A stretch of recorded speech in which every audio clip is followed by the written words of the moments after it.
மொத்தம் ஓதி யாகங்கள் நித்தம் செய்து பூஜிக்கும் பக்தி அதிலும் உன்னை காணலாம்.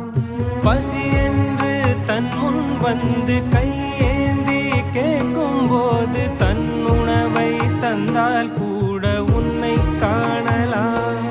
உன்னை காண பல கோடி இங்கு வாரி இறைக்கிறார்கள். எளிதாக உன்னை சேர இங்கு யாரு நினைக்கிறார்கள்.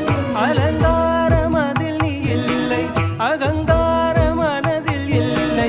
துளி கள்ளம் கபடம் கலந்திடாத அன்பில் இருக்கிறாய். உணர்ந்தேன் உனையே